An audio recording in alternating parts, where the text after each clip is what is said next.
Hello, everyone. Welcome to our Estrela virtual visit series. My name is Allison Campbell with Estrela Consulting, and I am so excited to welcome Kyle Conrad from Winthrop University. Our virtual visit series is designed to introduce you all to a variety of colleges around the US and the world and allow for us to get to know each institution and their staff in a more personal way. So thank you, Kyle, for taking time to join us. Well, thank you for having me. I appreciate this opportunity to speak with you and your students as well. Awesome. So I want you just to tell us a little bit about yourself and how long have you worked at Winthrop? Yes, definitely. So, my name, as mentioned, is Kyle Conrad. I am the out-of-state admissions counselor at Winthrop University. So, I work with students from all 49 states. That's not South Carolina. I have been working at Winthrop for 3 years now, fully as an admissions counselor. I did graduate from the university back in 2020 with a degree in psychology, minor in political science, and I'm also currently working on my master's in political and civic engagement from the university as well. That's great. So you're Winthrop proud through and through. Oh, I bleed Undergrad, garnet and gold all day, master's. every day. Yes, exactly. I bleed garnet and gold. I love the universe. I love being able to talk about and help students find their experience at Winthrop as well. That's great. So can you tell us a little bit about Winthrop? So for those of our students that have never heard of it, just can you tell us the type of institution it is, a little bit about maybe your enrollment, Mhm. or just any like need to know facts that you think would be Yeah. good introductory pieces? Definitely. So we are what is called a small medium public comprehensive liberal art university. We have about 3 to 4,000 students overall, about 4,000 undergraduate, 5,000 combined. Being a public university, we are located in Rock Hill, South Carolina, about 30 minutes south of Charlotte, North Carolina. Charlotte is one of the biggest cities in the Carolinas, and we're also 30 minutes from an international airport as well. Our student makeup is a very diverse collective group of students coming from all over the state and all over the country. We have a very diverse information, a lot of things for the students to do, a lot of activities, a lot of community involvement with it.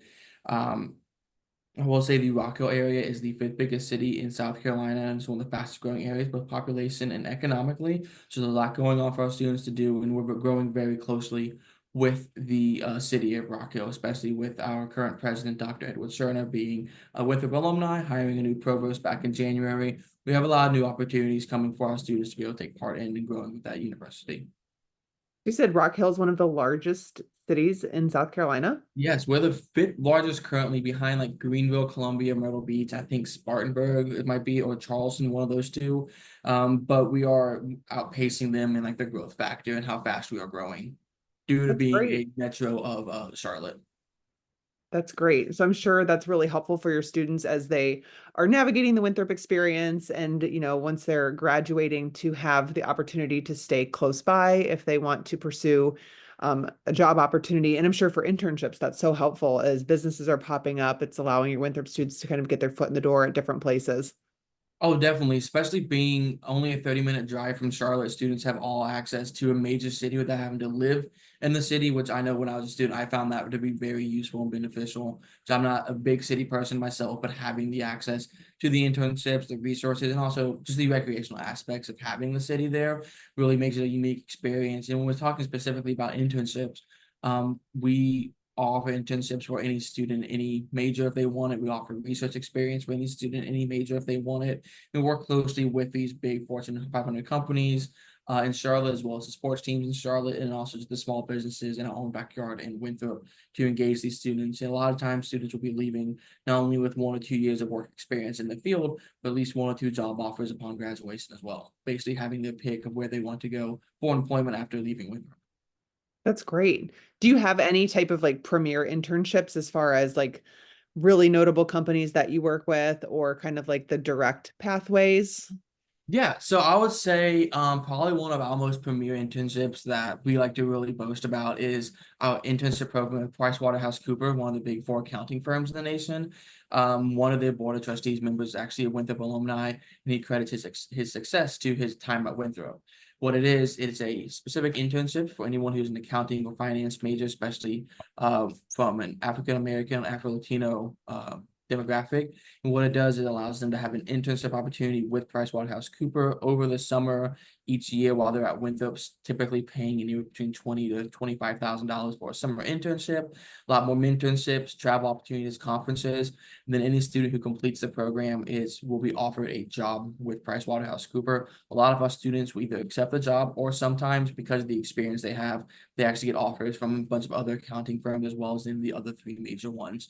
The program is called the Accounting Mentorship Professional Development Program, and we're very proud of that. And we've been working with Charles Schwab to develop a similar program specifically for financial advising. So be on the lookout for that as well. We don't have that set in stone just yet with everything.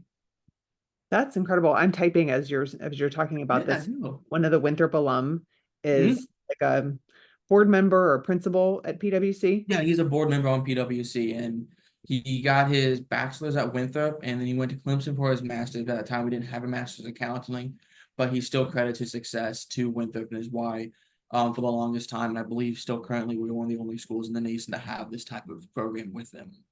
That's great. That I love digging into some of those things, when there are those pipeline type internships that, Mhm. really give a particular student or a particular major that leg up. So I'm glad that I asked about that. That's really cool. Yeah, What would definitely. you say, as you're recruiting students in this cycle? I know you're on the road, probably deep in your season as we speak, but what type of students are you looking to attract to Winthrop, or like is kind of like the prototypical Winthrop student, if you could Mhm. even say that?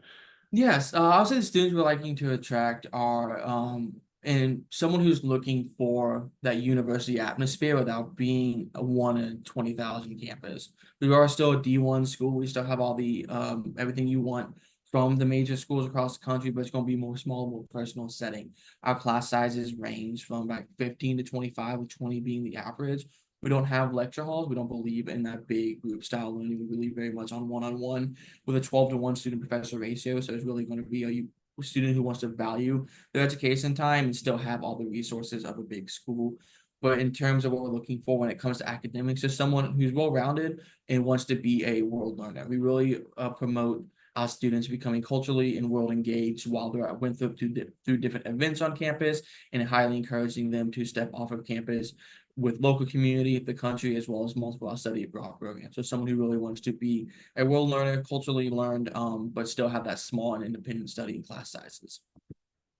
I noticed one of the first things you said when we first jumped on here was just the diversity at Mhm. Winthrop. And again, being kind of like a smaller public institution and, having that proximity to a major city, that's really unique, because you kind of find like, okay, maybe we'll find that real diverse cultural, feel at a large public institution, or you might find it at a more like, I want to say like a liberal minded college where, Mhm. everybody's accepted, you know what I mean? So that's really interesting that you're kind of meeting like checking all those boxes for Yes, students. and we're very proud of the culture and the student body we've accumulated on campus and being that space, but also just having all the resources for the students. It's a really unique, engaging area. The city of Rock Hill is one of the more interesting areas, in my opinion. Might be a little biased on this, but one of the more interesting areas in South Carolina with a lot going on. No matter which way you look, there's always new speakers, new events, new sporting events, new concerts. A lot of things really cool there, and we really are using that to grow Winthrop as well. That's awesome. That's really cool. So I'm curious to ask you if you're seeing any particular trends, because again, you're covering all 49 states. So Yes. I mean, granted, Estrela works with students all over the US, Mhm. but we're based out of Northeast Ohio, and we're seeing this major migration of students that are leaving Ohio to go somewhere down south. And honestly, I mean, I feel like we don't have Winthrop on a lot of students' lists because it's not Clemson or University of South Carolina. I mean, they're Mhm. getting just a lot of like press right now, but they're becoming extremely competitive. So, um, you know, we are looking for strong Southern schools Mhm. for our students that they know they'll be admissible, they'll be a good social and financial fit. So are you seeing any types of trends from particular like regions or states to your school?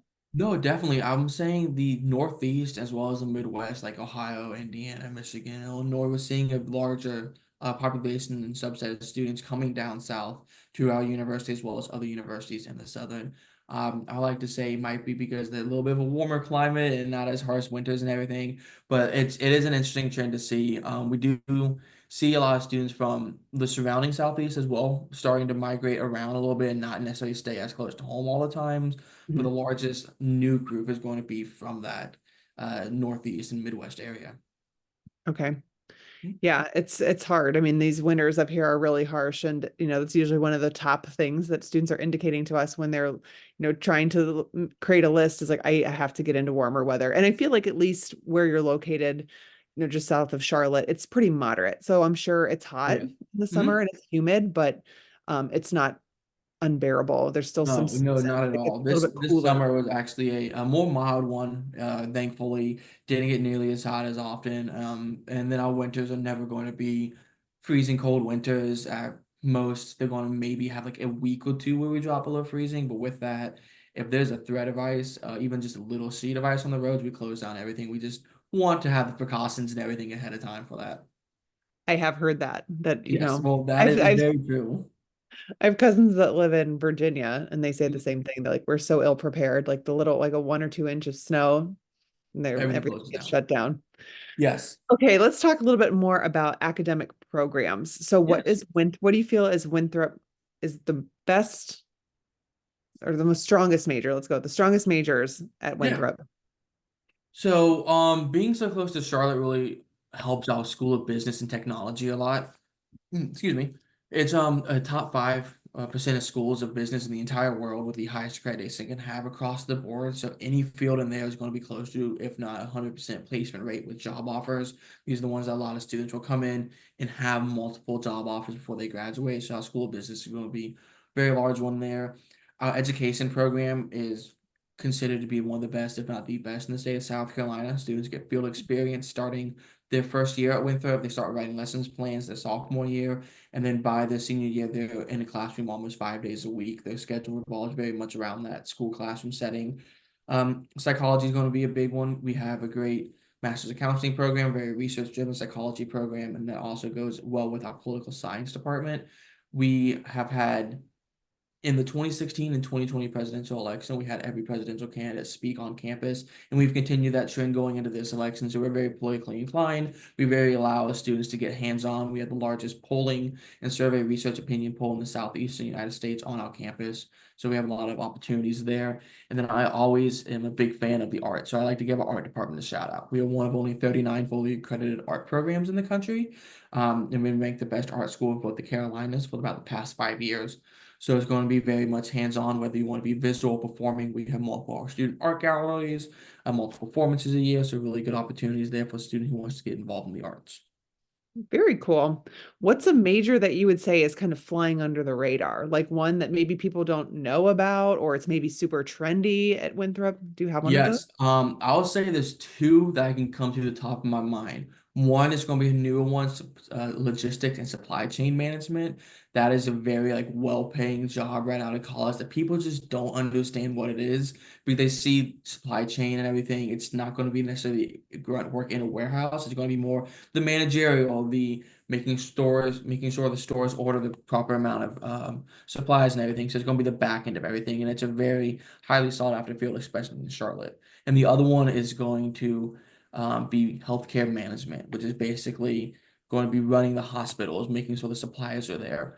Our current healthcare management chair came from a UAB, which is the best healthcare management school in the country. So he's really growing that program. It's flying under the radar. I don't understand how personally, because it is such a well crafted and hands-on field for our students to get involved in.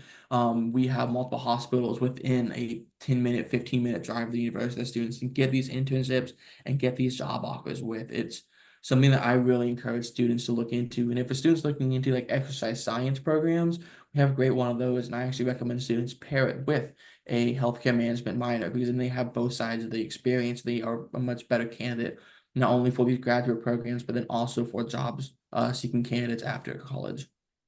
Oh, that's a great answer. Yeah, I think logistics and health and supply chain management, I mean, that is such an in-demand major, and but students don't know what that is. Mm-hmm.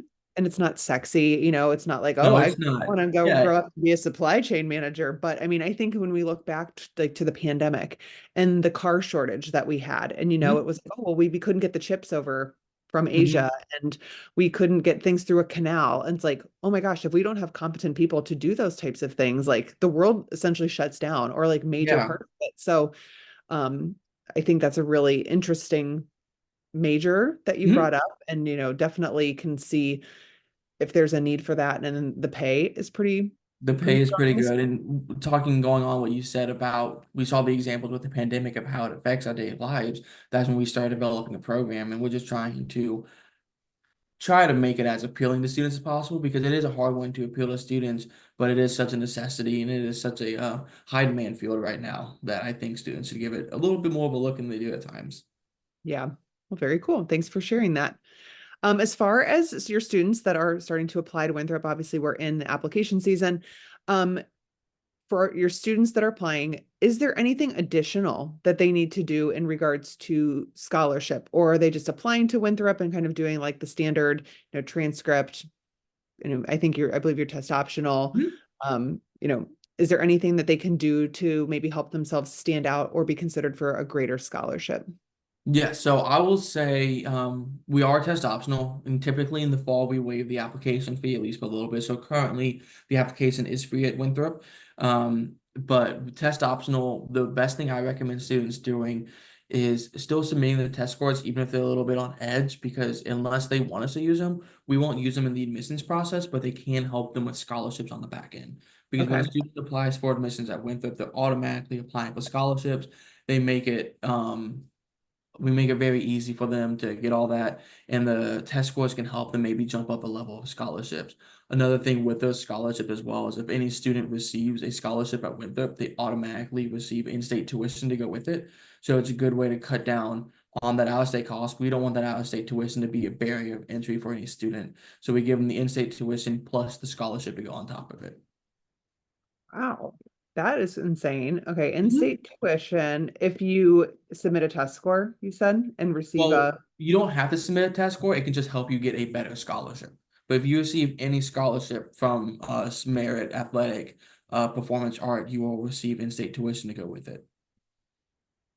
okay, and you can receive merit scholarship without submitting a test, is what you're saying as well. Yes, correct. Okay. If you receive merit aid, it will bring it down to in-state tuition. Yes. And then when you were talking about the application process, it's very straightforward. It takes about 15 minutes to apply. I will say we do have a new honors college we're very excited about that has an additional essay requirement on the application. But it's just a very simple application there for that.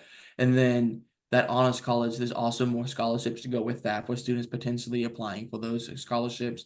And then just to touch on the honors college a little bit real quick. It guarantees a student either an internship or a research experience during their first year at Winthrop, as well as mentorship and leadership professional development outside the university within the local community. It is a very leadership driven honors college where they still have the academic rigor in classes.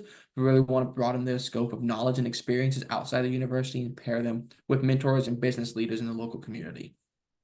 That's great. So there's an extra application for the honors college. You said, is there extra financial gain?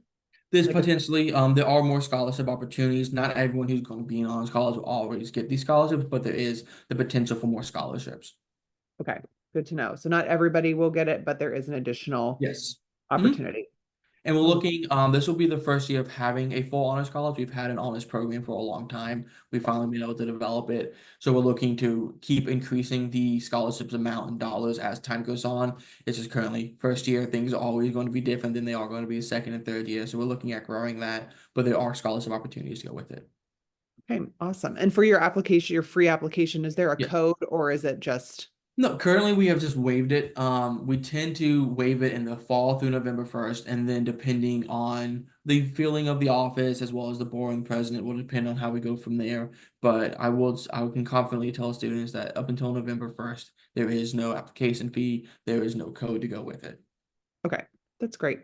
Mhm. Actually working on a project right now. I'm trying to crowdsource some of my colleagues in Mhm. the independent educational consulting space to see if we can find the codes. I mean, it's just Yes. that being, I mean, if you have students that are applying to 8 to 12 colleges at 50 to 70 bucks a pop, I mean, Mhm. that's 600, $1,000. It's really crazy. So I appreciate you reducing that barrier for students because Yeah, it can just and really that's the add big up. thing. Like, we just want to reduce as many barriers of access to higher education and college learning as we can, which is why we waive that fee. We offer the in-state tuition. We want there to be as few barriers as we can provide for students. That's great. So when you have students that are looking at Winthrop and, maybe they are, I mean, may or may not be a borderline applicant, but do you consider demonstrated interest? So when you're looking at them, like, have they visited? Have they opened your emails? Have they connected with you at a high school visit? Like, is that an important piece of the puzzle? It'll be a small piece of the puzzle, especially for those borderline students. I would say it could come into a little more play there. For the borderline students, I would also say just the letters recommendations, maybe a optional personal essay if they would like to, can help their chances with that as well. The demonstrated interest isn't one of our biggest criteria, but we understand that every student has the opportunity to go to every college, to be able to come and visit as often as someone else would, and so we don't want that to be part of the reasons why, but it can help play a role. Mhm. If they are showing active interest, even if it's just engaging through emails, phone calls, some of the text, or asking questions throughout the process, that can also go a long way, especially if it's a borderline student. I can easily more often walk down to my director's office and have a conversation with them about, hey, here's this student, here's what it looks like, but I want this because they're showing the interest, they've been showing the improvements, and they really want to come here. I think they could be a fit. Definitely. And I try to advise our students as well. Um, you know, we understand, if financially it's hard to, from someone in Ohio to get down to South Carolina, that Mhm. might not be financially feasible, or they don't have the time because they're in a three-sport athlete or, whatever their time commitments might look like. But it does not take that much time to open an email, to do a virtual visit, to Mhm. reach out to a counselor and just introduce yourself and say, I'm not going to be able to visit this fall, but I wanted to introduce myself. I'm really interested in Winthrop. If you're at my high school at some Mhm. point during this fall or in my area, I would love to meet you. So please don't underestimate that if you're watching this and you're thinking like, well, I'm never going to make it down to Winthrop or I'm never going to make it down to out to Arizona State. Like just making that effort, again, it's not going to hurt your chances No, by not at any all. stretch of the imagination.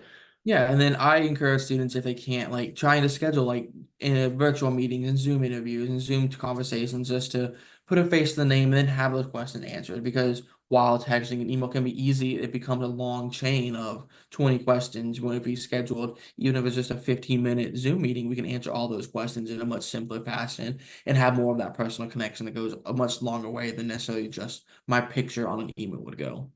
Definitely. Have you heard of Glimpse yet? I have not heard of Glimpse yet. Okay, it's kind of gaining traction. We're seeing it at some of the more selective schools right now, but Okay. essentially it's a 60 to 90-second video interview, but it's, I guess, not interview, it's more of like a video submission, and you can kind of introduce yourself to a counselor Mhm. via this recording that you do, and then it kind of get blasts out. But again, it's gaining traction right now, and we're advising some of our students to do that. I think it's like a $22 fee, and then you can send it to as many colleges. But Yeah. again, putting that face to a name, Yes. because if you have an application in front of you that's very compelling, or you get over the 60 seconds to just talk a little bit about like what makes you unique or why you'd be a Mhm. great applicant, at a selective school. It's Yeah. actually it's one video that gets sent to everybby, so you can't say like, I want to go to Duke because, it's going to Yeah. be sent to you No, and and I think that's a great tool for students to use because I'll see hundreds of students and they'll see my picture a bunch of times if I don't necessarily have that connection with them because I work with so many students. It'll be harder once they come on the campus. Like I'll remember the name and know the conversations, but it won't be as prevalent. But if that video works, if it's a virtual meeting, it always helps much better put that face and name. That way when they come for open house, when they come for moving, it's not like, oh, I do know you. It's like, oh, hey, how you doing again? It's good seeing and yes. talking to you again. Yes. Especially, I mean, even like right now with Zoom, like we've never met in person, but we feel like Yes. we've met because we've, Yes. been more than just an email, a little circle on an email that I've seen your Mhm. face. So okay, let's dig a little bit more into Winthrop. We've got about 5 more Yeah. minutes. So if we have students that have need any type of accommodations or special services, do you offer any type of academic support like that at Winthrop? Yes. And if a student has any academic needs, it's not an issue at all. We'll be able to offer them anything they would like through our Office of Accessibilities.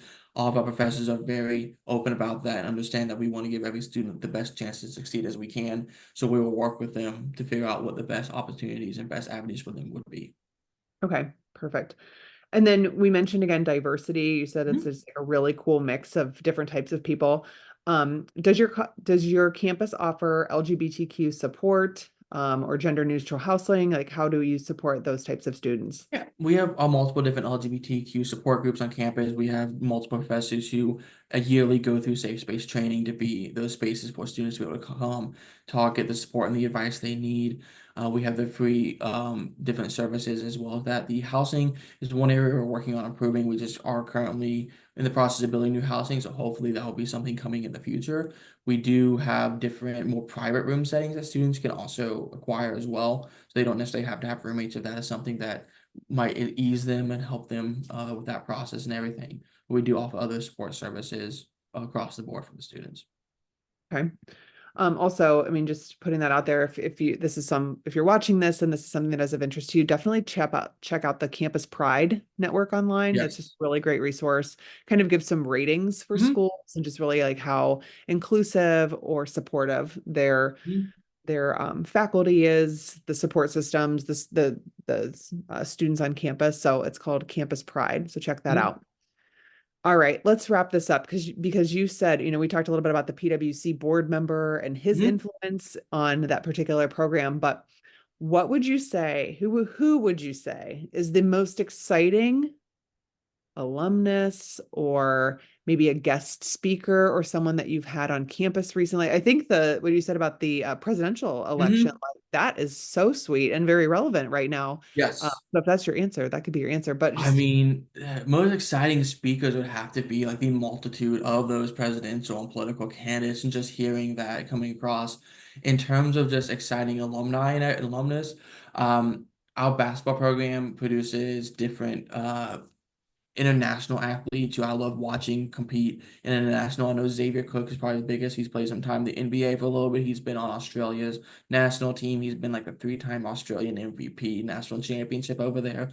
So it's fun watching our athletes come and then grow through that. So those would probably be my two answers, especially with the Xavier Cooks and the basketball, but then definitely all the different political candidates speaking on campus, just having that at your fingertips to learn from. I think a lot of people take that for granted at times. mean, just as a student to go and just be a part of that, but could you imagine if you were a student that actually got to like participate in the act of putting on a presidential debate or Oh yeah. hosting a We, presidential candidate? Like, that's such a mhm. cool experience. And I mean, putting that on your resume, that is wild. Both our Democrat Student Union and Republican Student Union have worked on presidential campaigns, especially as they've come through the area, help be like talking points for the presidents, help go out and canvass for the presidential candidates. So our students really get first knowledge and hands-on experience every time we host these events on campus. That's very unique. I love that. So, well, I believe that is all that I had to ask you. But if anybody's interested and wants to connect with Kyle, definitely reach out to him. He's a wealth of knowledge and just so excited about Winthrop. Like, he sent me all this like great material before we met and was just really excited to help us out today. So best of luck to you as you continue Thank to you. recruit. And again, Estrella students and anybody who's watching this, please connect with him in order to get more information about Winthrop. So have a great travel season, Kyle. It was wonderful meeting you and thank you for your time. Yep, you're very welcome. Thank you for having me. All right, take care. You too.